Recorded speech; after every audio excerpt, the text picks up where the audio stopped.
A police officer took my number because I was a witness, but turns out he only took it to slide into my DMs. Now he's saying he'll arrest me if I don't make him my boyfriend. 2 months ago, there was a domestic dispute in my building. I, 25 feet, was coming home when I noticed two police officers waiting for the elevator. I would have waited for the next one, but we only have 2 elevators, and one was broken. I rode up with the officers and was surprised to see that we all got off on the same floor. It was my floor. Apparently, the disturbance was in the unit next to mine. I've only lived here for 3 months, so I don't know any of my neighbors. I didn't think too much of it at the time and went into my unit and closed the door.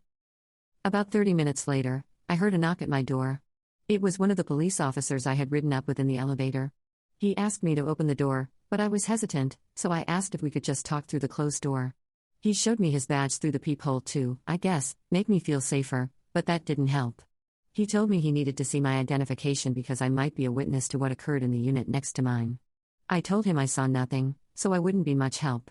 He told me that either I talk to him now, or I have to go to the police station in the morning, which could take all day. I'm a student. I couldn't take off a whole day to talk about an incident, so I agreed. He didn't come inside my place. We chatted at my door. He asked me for ID, so I gave him my driver's license. He wrote down my information, my number as well, and told me he would be in contact. 2 days later, I spotted him at my building after coming home from class. He asked me how my neighbors were doing, and I said fine and tried to get into my building. He stopped me and said he thought he and I had chemistry the night we met and asked me out. I told him I had a boyfriend, a lie, and sidestepped him into my building. The next day, I got a call from my grandmother.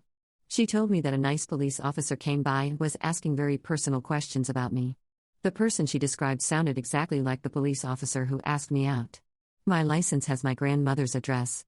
I was living with her before, and I haven't had time to go and change it. At this point, I was freaking out. I told her not to talk to him and not to answer the door if he comes back.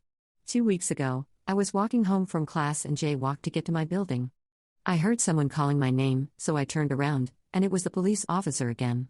He told me he could fine me for jaywalking because it's illegal, but he wouldn't if I went out with him. I told him again that I'm seeing someone, but he told me my grandmother said I was single. I told him it was a new relationship, so she wouldn't know. He said he would hold off on the jaywalking ticket, but not for long. It's been a few weeks since that confrontation, but I see him pretty often. I live in a safe neighborhood, but he seems to always be parked somewhere near my school or apartment building. I'm on a student visa. I'm Canadian. I can't afford to have a ticket on my record, but I'm also very worried that this police officer will escalate the situation if I don't go out with him. I told one of my closest friends about this, and she told me what this police officer was doing was romantic, and I'm an idiot for not going out with him. Update. I just wanted to start off by thanking those who responded to my last post. Most of you were very sympathetic and stressed that I needed to do something because this wasn't going to resolve on its own. Honestly, I didn't realize it had gotten so bad until I posted. I'm located on the East Coast in a small college town with fewer than 50,000 people. There are less than 60 police officers. From social media accounts, I was able to find 2 other police officers, brother and cousin, who share the last name of the officer who has been begging me to date him. I first interacted with a police officer in late March or early April, so this has been going on for a couple of months now. Some of you were concerned about my grandmother after the officer paid her a visit. She moved out in May, which is why I moved out. She lives in a senior home hours away from me now, so she's fine. The campus is pretty much empty now that spring semester finished in May. My friends are gone. The only reason I stayed for the summer was because I secured a student research position. I'm kicking myself now for staying, but there was no way I would pass up this opportunity.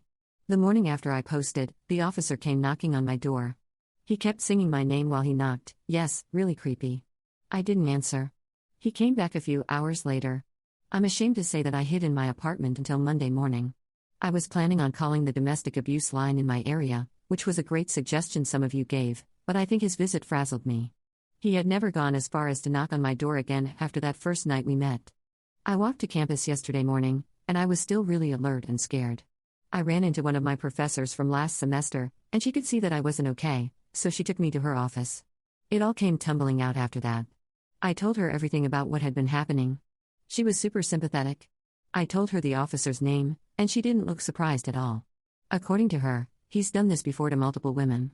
Some women have filed complaints, but nothing has happened because his dad is well connected. The officer has a pattern of escalating once complaints are filed. I told my professor that I was planning on seeking out the victim advocacy group, but she cautioned me against it. Apparently, when spring semester ends, a lot of people take the summer off, and the offices are staffed with locals.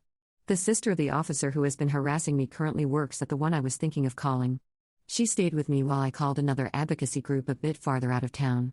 She also connected me to a lawyer just in case, also out of town. The professor got her son to walk with me to and from campus. I felt guilty about that, but he said he was glad to help. My professor told me the officer targets women who live alone or seem to be alone all the time, which is definitely me this summer. This will be my last update, but I just wanted to thank everyone for giving me the strength to tell someone.